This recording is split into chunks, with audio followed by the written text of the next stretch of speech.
اب یہ دیکھنا چاہیے کہ جو حضرات قرآن کی ان تصریحات کے باوجود قربانی کو ہر گلی کوچے میں عام کرتے ہیں، ان کے دلائل اور قرآن کی مندرجہ صدر کھلی ہوئی حقیقت کے خلاف ان کے اعتراضات کیا ہیں؟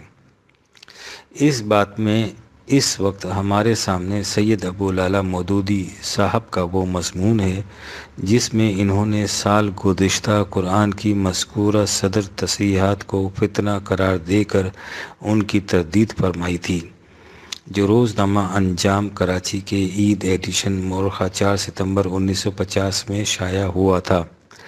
اس مضمون میں انہوں نے خاص طور پر احتیاط برتی کہ اس میں ان آیات کا کوئی ذکر تک نہ آنے پائے جن میں قرآن کریم نے بصراحت قربانی کے مقام کو مکہ معظمہ کے ساتھ مختص کیا ہے اور جنہیں ہم نے اوپر نقل کر دیا ہے۔ اس خصوصی احتیاط کے بعد وہ اپنے مضمون میں تحریر فرماتے ہیں: اعتراضات۔ سب سے پہلے ہمیں یہ دیکھنا چاہیے کہ قربانی کے متعلق قرآن مجید کیا کہتا ہے۔ کیا وہ قربانی کو صرف حج اور متعلقات حج تک محدود رکھتا ہے یا دوسرے حالات میں بھی اس کا حکم دیتا ہے؟ اس باب میں وہ آیتیں بالکل صاف ہیں جن کا حج سے کوئی تعلق نہیں۔ پہلی آیت میں سورہ انعام کے آخری رکوع میں ہے، اس کا ترجمہ حسب ذیل ہے: اے نبی کہو کہ میری نماز اور میری قربانی اور میرا جینا اور مرنا سب اللہ رب العالمین کے لیے ہے، جس کا کوئی شریک نہیں ہے، اسی کا مجھے حکم دیا گیا ہے اور میں سب سے پہلے سر اطاعت خم کرنے والا ہوں۔ یہ آیت مکہ معظمہ میں نازل ہوئی جبکہ نہ حج فرض ہوا تھا اور نہ اس کے مراسم و مناسک مقرر ہوئے تھے، اور اس میں کوئی اشارہ بھی ایسا نہیں ہے جس سے یہ سمجھا جائے کہ اس حکم سے مراد حج میں قربانی کرنا ہے۔ نسک کا لفظ جو اس آیت میں استعمال کیا گیا ہے، قرآن مجید میں دوسری جگہ قربانی ہی کے معنی میں استعمال کیا گیا ہے۔ ملاحظہ ہو البقرہ صفحہ نمبر 23۔ تم میں سے جو شخص سفر حج میں بیمار ہو جائے یا اس کے سر میں تکلیف ہو اور وہ سر منڈوا لے تو صدقے میں روزے رکھے یا صدقہ یا قربانی کرے۔ ملاحظہ ہو آیت نمبر 7 جس میں لفظ نسک آیا ہے طلوع اسلام۔ مودودی صاحب نے جس آیت کا ترجمہ لکھا ہے وہ آیت سیاق و سباق کے ساتھ اس طرح ہے، فرمایا: قل إنني هداني ربي إلى صراط مستقيم دينا قيما ملة إبراهيم حنيفا وما كان من المشركين۔ کہہ دو مجھے تو میرے پروردگار نے سیدھا راستہ دکھا دیا ہے، وہی درست اور صحیح دین ہے، ابراہیم کا طریقہ کہ خدا ایک ہی کے لیے ہو جانا، اور ابراہیم ہرگز سرکشوں میں سے نہ تھا۔ حنیفاً، ایک خدا کے لیے ہو جانا کی تشریح اگلی آیت میں یوں ہے: قل ان صلاتی و نسکی و محیای و مماتی للہ رب العالمین لا شریک لہ و بذالک امرت وانا اول المسلمین۔ کہہ دو میری نماز، میرا نسک، میرا مرنا، میرا جینا سب کچھ اللہ ہی کے لیے ہے جو تمام جہان کا پروردگار ہے، اس کا کوئی شریک نہیں، مجھے اسی بات کا حکم دیا گیا ہے اور میں مسلموں میں یعنی خدا کے فرما برداروں میں پہلا مسلمان ہوں۔ اور اسی توحید کی مزید تشریح اس طرح فرما دی کہ کل غیر اللہ ابغی ربم وہو رب کل شیء 6/162 سے 164۔ کہیے کیا میں اللہ کے علاوہ کوئی اور پروردگار ڈھونڈوں، حالانکہ وہی ہر شے کا پرورش کرنے والا ہے۔ مودودی صاحب فرماتے ہیں کہ اس میں لفظ نسکی کا ترجمہ ہے میری قربانی، اس لیے اس سے قربانی کا حکم ظاہر ہے۔ ہم نے مندرجہ بالا ترجمے میں جو ابوالکلام آزاد صاحب کا ترجمہ ہے، لفظ نسک کو الحال ہی رہنے دیا ہے جیسا کہ پہلے لکھا جا چکا ہے۔ اس لفظ کے لغوی معنی چاندی کے خالص کیے ہوئے ٹکڑے ہیں۔ اس اخلاص کی جہت سے عبادت گزار کو ناسک کہنے لگے، کیونکہ وہ اپنے نفس کو چاندی کے ٹکڑوں کی طرح گناہوں کی میل سے صاف کرتا ہے۔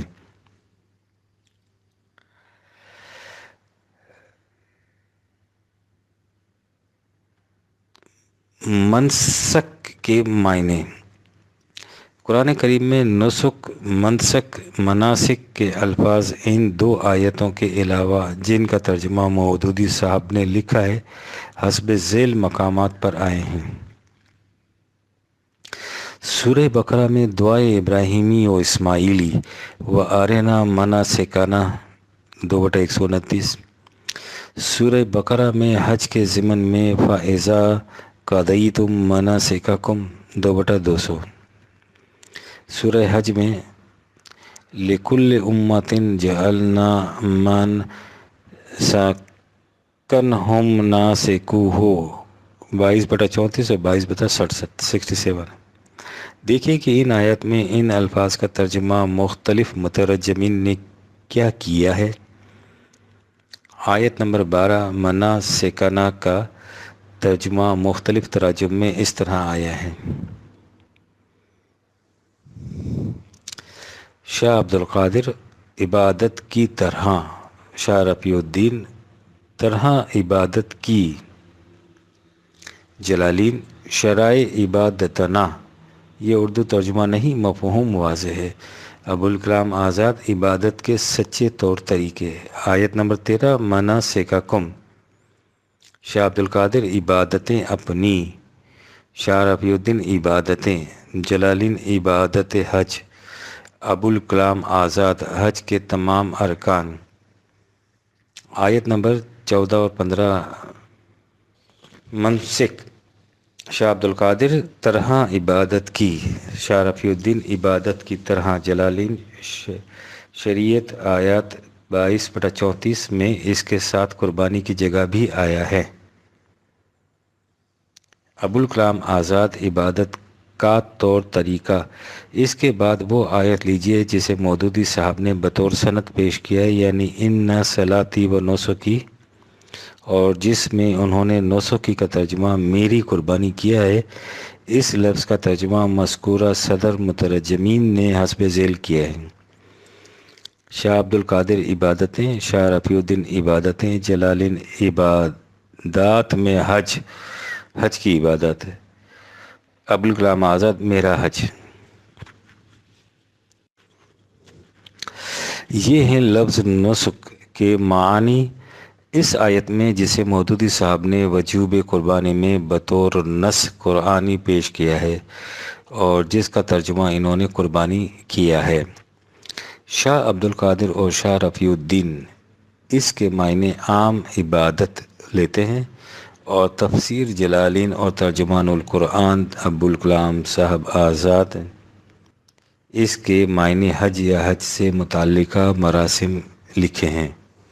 اور وہ جو کہتے ہیں کہ جادو، وہ جو سر چڑھ کر بولے، خود مودودی صاحب نسک کا ترجمہ قربانی لکھ کر ایک ہی سطر بعد مناسک کے معنی حج کے مراسم بیان فرماتے ہیں۔ ان کا جو اقتباس اوپر درج کیا گیا ہے اسے ایک بار پھر پڑھیے۔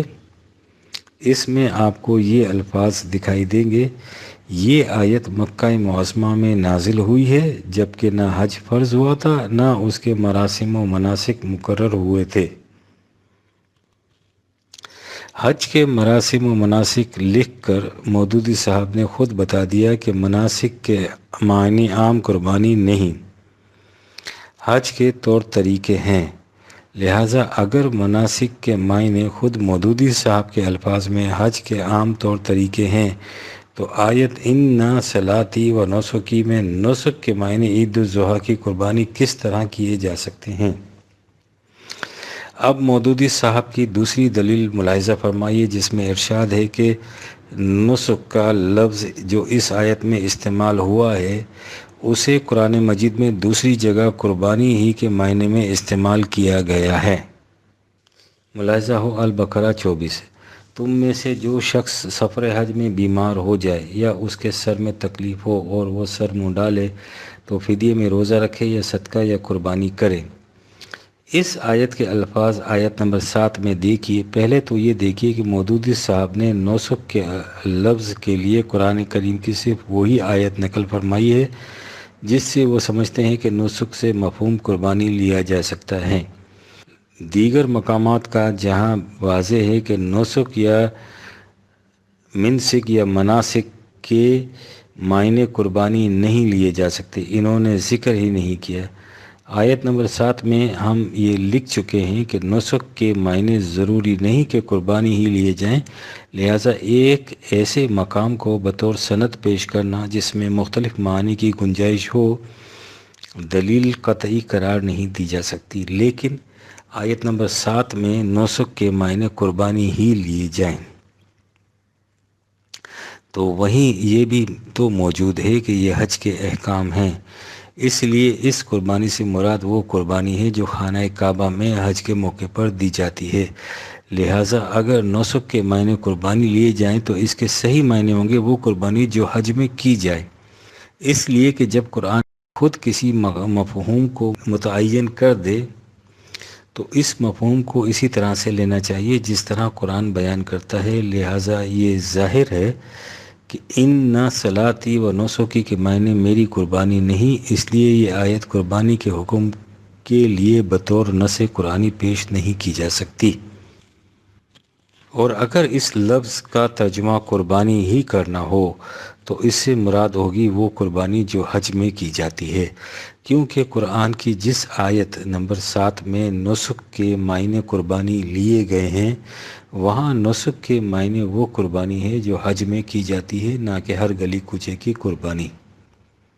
چنانچہ علامہ حمید الدین فراہی جنہوں نے اس آیت نسکی کے معنی میری قربانی کیے ہیں فرماتے ہیں بالاتفاق تمام مفسرین کے نزدیک اس آیت میں نسک سے مراد حج اور عمرے میں قربانی کرنا ہے، لغت عرب سے بھی اس کی تائید ہوتی ہے۔ باقی رہی مودودی صاحب کی یہ دلیل کہ چونکہ یہ آیت ان صلاتی نسکی مکے میں نازل ہوئی تھی جب حج فرض نہیں ہوا تھا، اس لیے اس سے مراد حج کی قربانی نہیں، سو اس کے متعلق پہلی چیز قابل غور یہ ہے کہ قرآن کریم کی ترتیب نزولی نہیں ہے، اس لیے یقین سے نہیں کہا جا سکتا کہ کون سی آیت کب نازل ہوئی تھی۔ خود یہ حقیقت کہ قرآن کی ترتیب نزولی نہیں، اس امر کی دلیل ہے کہ اللہ تعالیٰ کے نزدیک ترتیب نزولی کچھ اہمیت نہیں رکھتی۔ کہا جا سکتا ہے کہ نزول کی ترتیب سے ہم قرآنی تعلیم کے تدریجی ارتقاء کو معلوم کر سکتے ہیں۔ سو اول تو یہ کہ جیسا کہ اوپر لکھا جا چکا ہے، اگر یہ چیز ایسی اہم ہوتی تو خود اللہ تعالیٰ قرآن کی ترتیب نزولی رہنے دیتا۔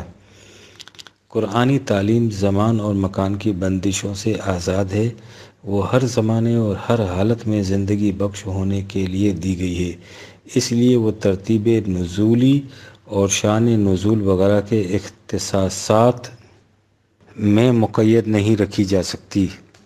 جو کچھ قرآن میں موجود ہے وہ ہر زمانے کے لیے ضابطۂ ہدایت ہے، جس قسم کے حالات ہوں گے اسی قسم کے احکام نافذ ہو جائیں گے، لہٰذا ترتیب نزولی کچھ اہمیت نہیں رکھتی۔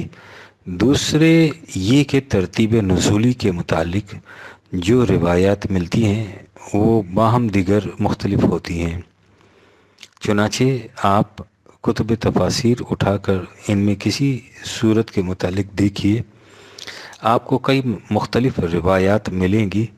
کبھی پوری کی پوری صورت کے متعلق اختلافات ہوتے ہیں کہ وہ مکے میں نازل ہوئی تھی یا مدینے میں، کبھی ایک صورت کی مختلف آیات کے متعلق اختلاف ہوتا ہے، کہیں یہ بھی ہوتا ہے کہ بعض آیات ہجرت کے بعد مکے کے قریب نازل ہوئیں تو انہیں مکی لکھ دیا گیا، اور خود سورہ انعام جس میں آیت ان صلاتی و نسکی ہے کی بعض آیات کے متعلق اختلاف ہے کہ مکی میں ہے یا مدنی، اس لیے اس صورت کو مکی قرار دے کر اس سے نتیجہ زیر نظر اخذ کرنا محکم دلیل قرار نہیں پا سکتا۔ بہرحال یہ صورت مکی ہو یا مدنی، جو حضرات اس سے قربانی مراد لیتے ہیں وہ جیسا کہ علامہ فراہی نے لکھا ہے اس امر پر متفق ہیں کہ نسک سے مراد وہ قربانی ہے جو حج اور عمرے میں کی جاتی ہے۔ لیکن قطع نظر اور دلائل کے مودودی صاحب کا یہ بیان کہ یہ صورت مکی ہے خود ہمارے دعوے کی تائید کر رہا ہے۔ ہم یہ کہتے ہیں کہ جیسا کہ قرآن نے بصراحت فرما دیا ہے قربانی کا محل مکہ معظمہ ہے۔ مودودی صاحب فرماتے ہیں کہ چونکہ قربانی کا ذکر اس صورت میں آیا ہے جو ہجرت سے پہلے نازل ہوئی تھی اس لیے اس سے مراد حج کی قربانی نہیں، لیکن یہ ظاہر ہے کہ ہجرت سے پہلے رسول اللہ صلی اللہ علیہ وسلم مکے میں تشریف فرماتے، اس لیے حضور لا محالہ مکے ہی میں قربانی کرتے ہوں گے، اور یہی ہم کہتے ہیں۔ باقی رہا یہ کہ اس زمانے میں ابھی حج فرض نہیں ہوا تھا تو اس سے مسئلہ زیر نظر پر کیا اثر پڑتا ہے۔ یہ واقعہ ہے کہ حج فرض ہونے سے پہلے بھی حضور سنت ابراہیم کے اتباع میں اپنے طور پر حج کرتے تھے۔ سارا عرب حج کیا کرتا تھا، اگرچہ اس کا حقیقی مقصد ان کی نگاہوں سے فوت ہو چکا تھا اور اس کے مناسک میں مشرکانہ رسوم داخل ہو چکی تھی، لہٰذا جب رسول اللہ حج کرتے ہیں تو قربانی بھی حج کی تقریب پر ہی ہوتی تھی۔ مشرکین بتوں کے استحانوں پر جانور ذبح کرتے تھے، حضور انہیں اللہ کے نام پر ذبح کر کے خود کھاتے اور محتاجوں کو کھلاتے ہوں گے۔ لہٰذا اس دلیل سے یہ بھی واضح ہے کہ قربانی مکے میں ہی ہوتی تھی، اور حج کی تقریب پر اس باب میں بھی ابھی ایک نقطہ باقی ہے جو وہ نہر کے سلسلے میں آگے چل کر بیان ہوگا۔ اب وہ دوسری آیت دیکھیے جسے مودودی صاحب نے اپنے دعوے کی دلیل میں پیش کیا ہے۔ فرمایا ہے، لکھتے ہیں، دوسری آیت سورہ کوثر میں ہے جس کا ترجمہ ہے پس اپنے رب کے لیے نماز پڑھ اور قربانی کر۔ یہ آیت بھی مکی ہے اور اس میں بھی کوئی اشارہ یا قرینہ ایسا نہیں کہ جس کی بنا پر کہا جا سکے کہ قربانی کا یہ حکم حج کے لیے خاص ہے۔ اس میں شک نہیں کہ اہل لغت نے نہر کے معنی سینے پر ہاتھ باندھنے، قبلہ رخ ہونے اور اول وقت نماز پڑھنے کے بھی بیان کیے ہیں، لیکن یہ سب دور کے معنی ہیں۔ عام فہم عربی میں اس لفظ کا مفہوم قربانی ہی لیا جاتا ہے۔ اس کے بعد مودودی صاحب نے احکام القرآن کا حوالہ دیا ہے۔ یہی وجہ ہے کہ قرآن کے تمام مترجمین شاہ ولی اللہ، شاہ عبد القادر صاحب، شاہ رفیع الدین صاحب، مولانا محمود الحسن صاحب، مولانا اشرف علی صاحب، ڈپٹی نذیر احمد صاحب وغیرہ ہم نے بالاتفاق اس لفظ کا ترجمہ قربانی ہی کیا ہے۔ یہ سورہ کوثر کی آیت ہے جس کے الفاظ حسب ذیل ہیں۔ إن أعطيناك الكوثر فصل لربك وانحر إن شانئك هو الأبتر۔ اس لفظ میں لفظ نہر قابل غور ہے اس لحاظ سے بھی کہ عام طور پر کہا جاتا ہے کہ روایات سے قرآن کا صحیح مفہوم متعین ہو جاتا ہے، اگر ان سے مدد نہ لی جائے تو قرآن کا صحیح مطلب سمجھ میں نہیں آ سکتا۔ نہر کے معنی، نہر کا لفظ قرآن میں اسی مقام پر استعمال ہوا ہے۔ اب دیکھیے کہ روایات اس کا کیا مفہوم متعین کرتی ہیں۔ حضرت علی نے فرمایا کہ نہر سے مراد دائیں ہاتھ کو بائیں ہاتھ کی کلائی پر رکھ کر دونوں ہاتھوں کو نماز میں اپنے سینے پر رکھنا ہے۔ حضرت علی سے دوسری روایت ہے کہ جب یہ صورت نازل ہوئی تو حضرت نے جبرائیل سے پوچھا کہ یہ نہیرہ کیا ہے جس کا میرے رب نے حکم دیا ہے۔ جبرائیل نے کہا کہ نہیرہ نہیں، لیکن حکم یہ ہے کہ آپ نماز کی پہلی تکبیر، رکوع، بعد رکوع اور سجود کے وقت اپنے ہاتھوں کو بلند کریں۔ یہ ہماری نماز ہے اور ملائکہ کی نماز ہے جو 7 آسمانوں میں رہتے ہیں۔ ہر ایک چیز کی ایک نیت ہے اور نماز کی نیت ہر تکبیر کے نزدیک رفع یدین کرنا ہے۔ حضرت ابن عباس رضی اللہ عنہ کا قول ہے کہ نہر کے معنی ہیں اپنی گردن قبلے کے مقابل کرو۔ امام باقر کا ارشاد ہے کہ اس سے مراد نماز کے شروع کے وقت رفع یدین کرنا ہے۔ حضرت عطا خراسانی فرماتے ہیں کہ ونہر سے مراد یہ ہے کہ اپنی پیٹھ رکوع سے اٹھاؤ تو اعتدال کرو اور سینے کو ظاہر کرو، یعنی اطمینان حاصل کرو۔ ان روایات کے علاوہ دیگر اقوال ملاحظہ فرمائیے۔ ابن العرابی نے کہا ہے کہ نہر کا مطلب نماز میں محراب کے سامنے سیدھا کھڑا ہونا ہے۔ ضحاک کا بیان ہے کہ اس کے معنی ہیں کہ دونوں ہاتھ دعا کے بعد چھاتی کے اوپر کے حصے تک بلند کرو۔ امام راغب مفردات میں لکھتے ہیں کہ نہر چھاتی کے اوپر گلوبند کے مقام کو کہتے ہیں، اس لیے ونہر میں حکم ہے ہاتھوں کو نہر کے مقام پر رکھنے کا، اور یہ بھی کہا گیا ہے کہ اس سے شہوت کی بے کنی کر کے نفس کشی کی ترغیب دلائی گئی ہے۔ آپ نے نہر کے لفظ کی تحقیق ملاحظہ فرمائی۔ امام رازی کہتے ہیں کہ اس سے مراد ذبح شتر ہے، اس لیے اس کے معنی قربانی ہو گئے۔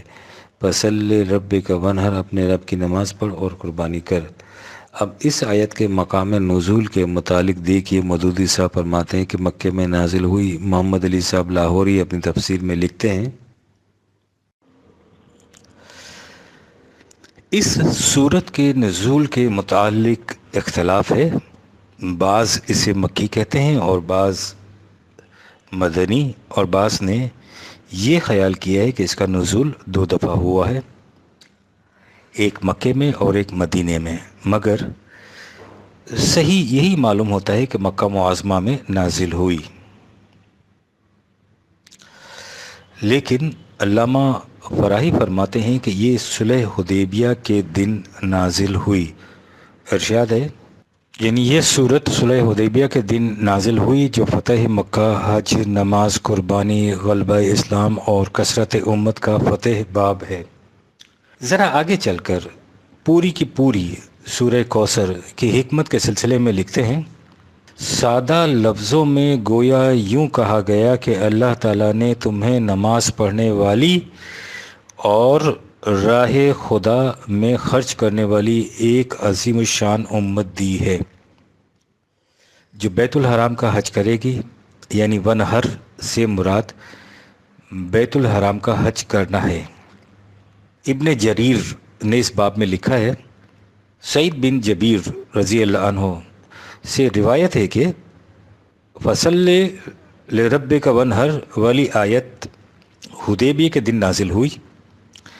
جبرائیل علیہ السلام تشریف لائے اور فرمایا کہ قربانی کر کے لوٹ جاؤ۔ حضرت صلی اللہ علیہ وسلم اٹھے اور عید الفطر یا عید الاضحیٰ، راوی کو شبہ ہے، کا خطبہ دیا، پھر 2 رکعت نماز ادا کی اور قربانی دی۔ اس وقت جبرائیل علیہ السلام نے فصلی لربک کا پیغام دیا، یعنی جب کفار مکہ نے حضور صلی اللہ علیہ وسلم کے قافلے کو حدیبیہ کے مقام پر روک دیا اور قربانی کے جانوروں کو بھی مکہ تک جانے سے روک دیا گیا، جیسا کہ سورہ فتح میں مذکور ہے، تو سوال یہ پیدا ہوا کہ قربانی کے جانوروں کو کیا کیا جائے۔ اس وقت جبرائیل علیہ السلام آئے اور کہا کہ ان کی یہیں قربانی دے کر 2 رکعت نماز پڑھ لیجیے۔ ونہر کے معنی بھی آپ نے دیکھ لیے اور مقام نزول کے متعلق بھی بیانات ملاحظہ کر لیے۔ ذرا غور کیجئے کہ ان سے کسی طرح بھی یہ نتیجہ اخذ کیا جا سکتا ہے کہ ونہر سے مراد ہے دنیا کے ہر گلی کوچے میں قربانی کے جانور ذبح کرنا۔ اگر یہ سورت سورہ کوثر مکے میں نازل ہوئی تھی تو اندازہ یہ ہے کہ یہ ہجرت کے قریب کی نازل شدہ صورتوں میں سے ہے، کیونکہ موجودہ ترتیب کے لحاظ سے یہ جن صورتوں کے درمیان رکھی گئی ہے ان کا تعلق ہجرت کے واقعے سے ہے۔ یہ وہ زمانہ تھا جب مسلمانوں پر شدائد مصائب ہجوم کر کے آ چکی تھیں۔ نظر بظاہر ہر طرف مایوسی دکھائی دیتی تھی۔ وقت وہ آ چکا تھا کہ انہیں اپنے گھر بار کو بھی چھوڑنا تھا۔ مستقبل میں بھی کوئی امید کی کرن دکھائی نہیں دیتی تھی۔ ان یاس انگیز حالات میں ان آتئین کل کوثر، یقیناً ہم تمہیں اپنے انعامات سے بڑی کثرت سے نوازا ہے، کا مزدہ درخشندہ بڑا حیات بخش اور مخالفن کے لیے حیرت انگیز تھا۔ اس کے لیے ارشاد یہ ہوا کہ یہ کثرت نوما نتیجہ ہوں گی اس نظام کی تشکیل و تنفیذ کا، جس کا آغاز صلاۃ سے ہوتا ہے اور انتہا حج کے اجتماع سے۔ فصل لربک ونہر، نہر کے معنی اگر قربانی لیے جائیں تو یہ اونٹ کی قربانی کے لیے مختص ہے۔ اونٹ کے ذبیحہ میں ایک اور اہم حقیقت کی طرف بھی اشارہ کر دیا گیا ہے۔ مدینہ میں اس وقت یہودیوں کا غلبہ تھا، ہو سکتا تھا کہ کسی کو خیال پیدا ہو جائے کہ اب کمزور و ناتواں مسلمانوں کا یہ قافلہ ہجرت کے بعد مدینہ کے یہودیوں سے مفاہمت کمپرومائز کر کے قریش مکہ کا مقابلہ کرے۔ ونہر کے لفظ سے اس شبے کو بھی مٹا دیا۔ یہودیوں کے ہاں اونٹ حرام تھا، مسلمانوں کو اونٹ ذبح کرنے کے لیے کہا گیا، یعنی یہود کی الرغم، یوں سمجھیے جس طرح آج ہندوستان کے شکستہ حال مسلمانوں کو کوئی اشارہ غیبی یہ کہہ دے کہ اٹھو اور گائے ذبح کرو، اور اگر یہ صورت صلح حدیبیہ کے موقع پر نازل ہوئی تھی تو اس وقت بھی حالات سخت نامساعد تھے۔ نظر بظاہر وہ صلح شکستی کے مرادف تھی، لیکن قرآن نے عین اس وقت عطائے کوثر کا مزدہ حوصلہ افزا سنایا اور ونہر سے یہ بتا دیا کہ اگر انہوں نے آج تمہیں مکے تک پہنچنے سے روک دیا ہے اور تمہاری قربانیوں کو بھی ان کی قربان گاہ کعبہ تک نہیں پہنچنے دیا تو اس کا کیا غم، تم عنقریب وہاں پہنچ کر قربانیاں کرو گے۔ ان تصریحات کے بعد آپ سوچئے کہ فصل لربک ونہر میں ونہر سے عید کے دن ہر گلی کوچے میں قربانی کا وجوب کس طرح ثابت ہوتا ہے۔ لیکن اگر آپ کو اس پر اصرار ہے کہ ونہر سے مراد ہر گلی کوچے میں قربانی ہے تو ذرا حسب ذیل امور پر بھی غور کیجیے۔ فصل لربک ونہر میں فصل نماز پڑھ امر کا صیغہ ہے، جس سے مطلب یہ ہے کہ نماز فرض ہے۔ اسی طرح ونہر بھی امر کا صیغہ ہے، لہٰذا ونہر بھی فرض ہوئی، یعنی جو حیثیت نماز کی ہے وہی حیثیت قربانی کی ہوگی، دونوں برابر کی فرض ہوگی کیونکہ دونوں کا حکم ایک ہے۔ فصل نماز کے فرض ہونے کے متعلق تو کسی کو کلام نہیں، لیکن دیکھیے کہ ونہر قربانی کے متعلق کیا عقیدہ ہے۔ خود مودودی صاحب کے الفاظ میں ملاحظہ فرما یہ تحریر فرماتے ہیں، قرآن و حدیث کے ان دلائل کی بنا پر فقہائے امت نے بقر کی قربانی کے متعلق بالاتفاق یہ رائے دی ہے کہ یہ ایک مشروع فعل ہے اور سنن اسلام میں سے ہے۔ اختلاف اگر ہے تو اس میں کہ یہ واجب ہے یا نہیں، مگر اس کا مشروع اور سنت ہونا متفق علیہ ہے۔ علامہ ابن حجر عسقلانی فتح الباری میں مذاہب فقہا کا خلاصہ اس طرح بیان کرتے ہیں، اور اس امر میں کوئی اختلاف نہیں کہ بقرعید کی قربانی شرائع دین میں سے ہے۔ شافعیہ اور جمہور کے نزدیک یہ سنت موقدہ بطریق کفایت، اور شافعیوں میں ایک دوسری رائے یہ ہے کہ مقیم اور خوشحال آدمی پر واجب ہے۔ امام مالک کی رائے بھی ایک روایت کی روح سے یہی ہے، مگر انہوں نے مقیم کی قید نہیں لگائی۔ اوزاعی اور کی بھی یہی رائے ہے۔ حنفیوں میں سے ابو یوسف اور مالکیوں میں سے اشہب نے جمہور کی رائے سے اتفاق کیا ہے۔ امام احمد بن حنبل کی رائے یہ ہے کہ قدرت کے باوجود قربانی نہ کرنا مکروہ ہے، اور ان کا دوسرا قول یہ ہے کہ قربانی ایک ایسی سنت ہے جسے چھوڑ دینے کی اجازت نہیں ہے۔ آپ نے غور فرمایا کہ عید کی قربانی کسی کے نزدیک بھی فرض نہیں، زیادہ سے زیادہ سنت ہے، اور وہ بھی ایسی کہ امام احمد کے نزدیک اگر باوجود قدرت استطاعت کی قربانی نہ کی جائے تو یہ مکروہ ہوگا۔ آپ ذرا سوچئے کہ قرآن میں فصل لربک ونہر کا حکم آتا ہے، صلی نماز پڑھا کے متعلق ہر ایک کا اتفاق ہے کہ یہ فرض عین ہے، لیکن اسی حکم کے دوسرے ٹکڑے کے متعلق یہ کیفیت ہے کہ اسے کوئی بھی فرض قرار نہیں دیتا۔ صلاۃ کا تارک دائرہ اسلام سے خارج سمجھا جاتا ہے، لیکن استطاعت کے باوجود قربانی نہ کرنے والا مکروہ فعل کا مرتکب گردانا جاتا ہے، اور بس اسی سے آپ اندازہ لگا لیجئے کہ ونہر سے مراد عید کی قربانی لینا کس طرح قرآنی مفہوم کہلا سکتا ہے۔ پھر ایک قدم اور آگے بڑھیے، اگر ونہر سے مراد قربانی ہے تو نہر صرف اونٹ کی قربانی کے لیے مخصوص ہے، گائے بھیڑ بکری کی قربانی اس میں قطعاً شامل نہیں۔ ایک قدم اور آگے قرآن نے فصل لربک ونحر فرمایا، صلی کا معنی ہوئے نماز پڑھ، اور ونحر کے ان کے نزدیک قربانی کر۔ اب ظاہر ہے کہ صل کے حکم کی ادائیگی اسی شکل میں اور انہی شرائط کے ساتھ ہوگی جو قرآن میں دوسرے مقامات پر مذکور ہیں۔ مثلا قرآن نے حکم دیا ہے کہ صلاۃ کے لیے قبلے کی طرف رخ کرنا چاہیے، لہٰذا جب صل کہا جائے گا تو اس کے ساتھ یہ تمام شرائط مستلزم ہوں گی۔ جس طرح صل کے لیے ضروری ہے، اسی طرح ونحر کے لیے بھی یہ ضروری ہے۔ صل کے لیے قرآن نے سمت قبلے کا تعین فرمایا ہے، اسی طرح ونحر کے لیے قرآن ہی نے کعبے کے مقام کی تعین کر دی ہے۔ لہٰذا جس طرح صل نماز کے لیے سمت قبلہ ضروری ہے، اسی طرح نحر قربانی کے لیے مقام کعبہ ضروری ہے۔ نہ سمت قبلہ کے بغیر ہر طرف رخ کر کے صلاۃ ہو سکتی ہے، نہ مقام کعبہ کے بغیر ہر مقام پر قربانی۔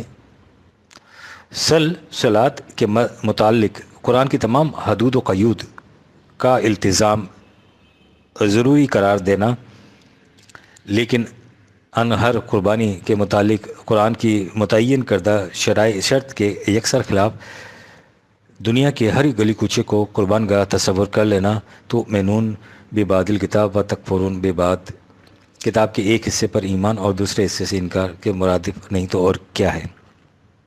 روایات۔ آپ یقیناً حیران ہوں گے کہ جب قرآن میں قربانی کے متعلق ایسی تصریحات موجود ہیں تو پھر وہ کون سی وجہ ہے جس کی بنا پر یہ تمام حضرات اس پر مصر ہیں کہ قربانی کی جگہ مختص نہیں، ہر گلی کوچے میں ہو سکتی ہے۔ اس کی وجہ وہی ہے جو دین کے دوسرے شعبوں کو قرآن کے خلاف لے جانے کی وجہ بنی ہے، یعنی روایات۔ کچھ احادیث ایسی ہیں جن میں مذکور ہے کہ نبی اکرم صلی اللہ علیہ وسلم نے عید قربان کے دن اپنے طور پر قربانی کی۔ چونکہ ہمارے ہاں دین کی بنیاد قرآن نہیں بلکہ احادیث ہے، اور احادیث قرآن کی ناسخ بھی ہو سکتی ہیں، اس پر قاضی بھی۔ اس لیے جس معاملے میں قرآن اور احادیث میں اختلاف ہوگا، ان لوگوں کا عمل حدیث کے مطابق ہوگا، قرآن کے مطابق نہیں۔ قرآن میں تصریح موجود ہے کہ قربانی حج کے موقع پر کعبہ میں کی جاتی ہے، لیکن چونکہ چند ایک روایت میں آ چکا ہے کہ رسول اللہ عید کے دن قربانی کیا کرتے تھے، اس لیے قرآن جو کچھ کہتا ہے اسے کہنے دیجئے، عمل حدیث پر ہوگا۔ لیکن جیسا کہ روایت میں عام طور پر ہوتا ہے، اس باب میں بھی دونوں قسم کی روایات موجود ہیں۔ ایسی بھی ہیں جن سے مترشح ہوتا ہے کہ حضور نے عید کے دن قربانی کی، اور ایسی بھی جن سے ظاہر ہے کہ حضور نے یا تو خود مکے میں قربانی کی یا اپنے قربانی کے جانور مکہ معظمہ بھیجے۔ بخاری، مسلم، ابو داؤد، ترمذی، مالک، نسائی سب کے سب اس حدیث کے راوی ہیں جس میں حضرت عائشہ رضی اللہ عنہا فرماتی ہیں کہ حضرت کا معمول تھا کہ آپ مدینے سے ہدی کو مکہ روانہ فرماتے تھے تو آپ کے ہدی کے ہار میں بنایا کرتی تھی۔ حضرت ابن عباس کی روایت ہے کہ حضرت نے حدیبیہ کے سال بہت سے اونٹ بطور ہدی مکہ کو روانہ کیے، ان میں ایک اونٹ چاندی کی نتنی والا بھی تھا۔ حضرت نافع رضی اللہ عنہ کی روایت ہے کہ حضرت عمر رضی اللہ عنہ اپنی قربانی کے جانوروں کو قباتی، انمات اور حلل کی جھول پہناتے پھر کعبے کی طرف روانہ کر دیتے۔ زاد المعاد میں علامہ ابن قیم رحمۃ اللہ علیہ نے لکھا ہے کہ حج 9 ہجری میں فرض ہوا۔ اس سال غزوہ تبوک سے واپسی پر رسول اللہ نے حضرت ابو بکر رضی اللہ عنہ کو کم و بیش 300 مسلمانوں کے ہمراہ حج کے لیے بھیجا اور اپنے قربانی کے 20 اونٹ جن کے گلوں میں خود اپنے ہاتھ سے قلابے پہنائے تھے ان کے ساتھ کر دیے۔ دوسرے سال 10 ہجری میں حضور اکرم صلی اللہ علیہ وسلم نے خود حج کیا اور مکے میں 100 جانوروں کی قربانی کی۔ الغرض حج کی فرضیت کے بعد 2 سال آپ زندہ رہے اور دونوں سال آپ کی طرف سے قربانی مکے میں ہوئی۔ باقی رہیں وہ روایات جن میں کہا گیا ہے کہ حضور نے مدینہ میں قربانی دی، سو جب ہم نے یہ دیکھ لیا کہ قرآن کریم نے قربانی کے لیے کعبے کا تعین کر دیا ہے تو ہم بلا تعامل کہہ سکتے ہیں کہ یہ روایت صحیح نہیں ہو سکتی، کیونکہ حضور کا کوئی عمل قرآن کے خلاف نہیں تھا۔ سنت ابراہیمی۔ قربانی کو عام طور پر سنت ابراہیمی کہا جاتا ہے۔ قرآن میں اس کا بھی کوئی ذکر نہیں ہے۔ قرآن میں صرف اتنا مذکور ہے کہ حضرت ابراہیم نے خواب میں دیکھا کہ وہ اپنے بیٹے کو ذبح کر رہے ہیں۔ انہوں نے اس خواب کو حقیقی سمجھا اور حضرت اسماعیل کو قربان کرنے کے لیے تیار ہو گئے۔ جب انہیں لٹا دیا گیا تو خدا نے آواز دی کہ ابراہیم، تو نے اپنے خواب کو سچا کر دکھایا۔ قرآن میں یہ کہیں مذکور نہیں کہ حضرت اسماعیل کی جگہ ایک مینڈھا جنت سے بھیجا گیا جس کی قربانی حضرت ابراہیم نے کر دی۔ یہ بیان تورات کا ہے، قرآن کا نہیں، لہٰذا بکروں کی قربانی سنت ابراہیمی بھی نہیں۔ اگر کسی کو سنت ابراہیمی پر عمل پیرا ہونا ہے تو اپنے بیٹے کو ذبح کرنے کے لیے لٹائے۔ اس کے بعد اگر اسے خدا کی طرف سے آواز آئے کہ بیٹے کو چھوڑ دو تو چھوڑ دے، اور اگر ایسی بھی آواز نہ آئے تو اسے ذبح کر ڈالے۔ بیٹے کی جگہ بکرا ذبح کر دینا اور اسے سنت ابراہیمی قرار دینا کس طرح درست ہو سکتا ہے؟ ذبح عظیم۔ بعض لوگ کہتے ہیں کہ قرآن میں ہے کہ خدا نے حضرت اسماعیل علیہ السلام کو ذبح عظیم کے فدیے میں چھڑا لیا ہے، اور وہ ذبح عظیم یہی بکروں اور مینڈوں کی قربانیاں ہیں جو ہر سال دی جاتی ہیں۔ یہ عقیدہ بھی خود تراشیدہ ہے۔ اول تو اس منطق پر غور کیجئے کہ اللہ تعالیٰ فرماتے ہیں کہ ہم نے حضرت اسماعیل علیہ السلام کو چھری سے ذبح ہونے سے بچا کر ذبح عظیم بہت بڑی قربانی کے لیے مختص کر لیا، اور ہمارے ہاں اس سے مفہوم یہ لیا جاتا ہے کہ حضرت اسماعیل علیہ السلام کی قربانی کے مقابلے میں بھیڑوں بکریوں کی قربانی ذبح عظیم ہے۔ غور کیجئے کہ اس سے یہ کیسی بلند حقیقت کو کتنی پست سطح پر لایا جاتا ہے۔ حضرت اسماعیل علیہ السلام باپ کے پہلوٹے بیٹے تھے۔ منصب سرداری کے مستحق ہونے کی جہت سے شام کے سرسبز و شاداب وادیوں کے حکمران بننے والے تھے۔ حضرت ابراہیم علیہ السلام انہیں اپنے خیال کے مطابق خدا کی راہ میں ذبح کر رہے تھے۔ چھری گلے تک آ پہنچی تھی، بس ایک لمحے میں یہ قربانی ختم ہو جانے والی تھی۔ اللہ نے انہیں چھری سے بچا کر حکم دیا کہ مکے کی بے برگ و گیاہ وادی میں ہمارا گھر بناؤ، اور حضرت اسماعیل علیہ السلام کو اس کی پاسبانی کے لیے وقف کر دو۔ اب غور کیجئے، سرزمین شام کی شادابیوں اور شگفتگیوں کی جگہ صحرائے عرب کا مسکن اور منصب سرداری اور حکمرانی کی بجائے عبادت گاہ کی تولیت، یہ تھی وہ بڑی قربانی جس کے لیے حضرت اسماعیل علیہ السلام کو چھڑا لیا گیا تھا۔ وہ قربانی جسے ایک لمحے میں ختم نہیں ہو جانا تھا بلکہ ساری عمر ساتھ رہنا تھا۔ یہ ایک ایک سانس کی قربانی تھی، لمحہ بلمحہ قربانی تھی، مسلسل و متواتر قربانی تھی، عمر بھر کی قربانی تھی، بلکہ یوں کہیے کہ پشتوں تک کی قربانی تھی۔ حضرت اسحاق علیہ السلام کی نسل کے حصے شوکت سلیمانی اور دارائے داؤدی آ گیا، اور حضرت اسماعیل علیہ السلام کی اولاد کے حصے میں صحرائے عرب کی عبادت گاہ کی رکھوالی۔ کہیے یہ قربانی بڑی تھی یا ایک لمحے میں رگے جان کا کٹ جانا؟ یہ تھی وہ عظیم الشان قربانی جس کے اثرات صدیوں تک تولیت کعبہ کی شکل میں متوارث آگے بڑھتے رہے، تا آن کے شاخ اسرائیل کے بے نم ہو جانے کے بعد یہ شاخ اسماعیلی اس حسن و شادابی کے ساتھ گلبار و ثمر ریز ہوئی کہ اس کی تازگی اور شگفتگی میں قیامت تک فرق نہیں آئے گا۔ یہ تھا ثمرہ اس ذبح عظیم کا جس کے لیے حضرت اسماعیل کو خدا نے وقف کر لیا تھا۔ اس حقیقت کے بعد سوچئے کہ ذبح عظیم سے مراد بھیڑوں بکریوں کی قربانی لینا قرآنی عظمتوں کو کن پستیوں تک لے جاتا ہے۔ گزشتہ اوراق میں جو کچھ آپ کی نظروں سے گزر چکا ہے اسے بغور پڑھیے، یہ حقیقت آپ کے سامنے آ جائے گی کہ قرآن کریم نے قربانی کا ذکر حج کے سلسلے میں کیا ہے، ایک جگہ نہیں متعدد مقامات پر اس کی تخصیص اور تعین کر دی ہے کہ قربانیوں کا مقام خانہ کعبہ ہے۔ قربانی کے متعلق واضح طور پر بتا دیا گیا ہے کہ اسے مقصود سامان خورد و نوش کا مہیا کرنا ہے۔ قرآن میں کوئی ایک مقام ایسا نہیں جس سے ثابت ہوتا ہو کہ عید کے دن اپنی اپنی جگہ ہر گلی کوچے میں قربانیاں دینے کا حکم ہے۔ اس سے یہ واضح ہے کہ قرآن کی روح سے قربانی حج کی تقریب پر کرنی چاہیے، اور وہ بھی صرف اسی قدر جس سے خورد و نوش کا سامان ہو جائے۔ لہٰذا نہ تو حج میں ایسی قربانیوں کی اجازت ہے جنہیں زمین میں دبا دیا جائے، اور نہ ہی حج سے باہر قربانیوں کا سوال پیدا ہوتا ہے۔ یہ ہے قرآن کی کھلی اور واضح تعلیم۔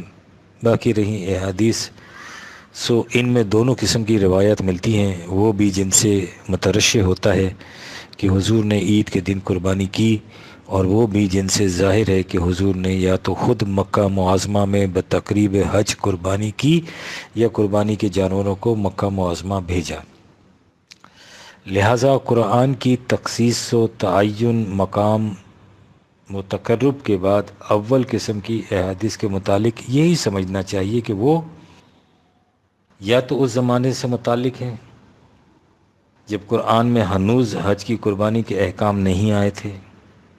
اگر شک الف ناقابل تسلیم ہو تو پھر لامحالہ اسی نتیجے پر پہنچا جائے گا کہ یہ روایت وضعی ہیں، کیونکہ رسول اللہ کا کوئی عمل قرآن کے خلاف نہیں ہو سکتا۔ لیکن اگر اس کے باوجود آپ کو اس پر اصرار ہو کہ حج میں ہر حاجی کا ایک دو چار 10 100 جانور ذبح کرنے کی اجازت ہے، اور ہر جانور کے ذبح کرنے کا ثواب ملتا ہے، اور نیز یہ کہ دنیا کے ہر گلی کوچے میں عید کے دن جانور ذبح کرنا امر شروع ہے، تو ہم اس سے زیادہ اور کیا کہہ سکتے ہیں کہ ہمارا کام راستہ دکھانا ہے، راستے پر لگا دینا نہیں ہے۔ مشکل یہ ہے کہ جب انسان کے ذہن میں کوئی بات اندھی تقلید کی بنا پر بطور عقیدہ جم جائے تو اس میں خالی ذہن ہو کر سوچنے کی صلاحیت ہی باقی نہیں رہتی۔ اگر ان حضرات میں خالی ذہن ہو کر سوچنے کی صلاحیت ہوتی تو ہم ان سے کہتے کہ آپ ذرا تصور میں لائیے کہ کسی جگہ قریب 1 لاکھ انسان جمع ہوں، اور ان میں سے ہر ایک 2 4 بھیڑوں بکریوں کو ذبح کر کے زمین پر تڑپتا چھوڑ دے، اور اس کے بعد ان تمام 3-4 لاکھ لاشوں کو گڑھے کھود کر دبا دیا جائے۔ اس کے ساتھ ہی دنیا میں ہر مقام پر کروڑوں کی تعداد میں اسی طرح جانور ذبح کیے جائیں، اور دن بھر ان جانوروں کا گوشت ادھر سے ادھر اور ادھر سے ادھر گھومتا پھرے، اور اس کے بعد یہ قوم اللہ کا شکر ادا کرے کہ اس نے ایک بہت بڑا کار نمایاں انجام دے دیا، جس کا انہیں خدا کے ہاں بہت بڑا اجر ملے گا، اور یہ جانور انہیں جہنم سے پار لگانے کا موجب بنیں گے۔ یہ منظر تصور میں لائیے، اور پھر سوچئے کہ ان 2-4 روایتوں نے جن کی طرف اوپر اشارہ کیا گیا ہے آپ کو کہاں سے کہاں پہنچا دیا اور کیا سے کیا بنا دیا۔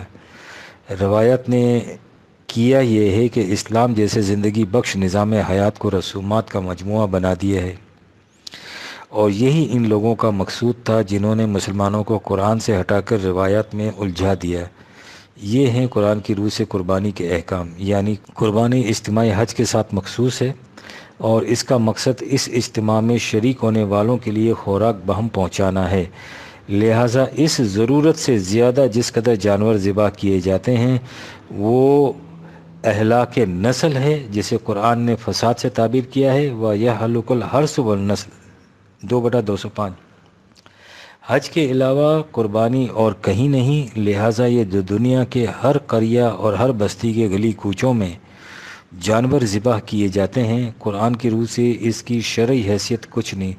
ذَلِكَ الدِّينُ الْقَيِّمُ وَلَكِنَّ أَكْثَرَ النَّاسِ لَا يَعْلَمُونَ 1951 عیسوی۔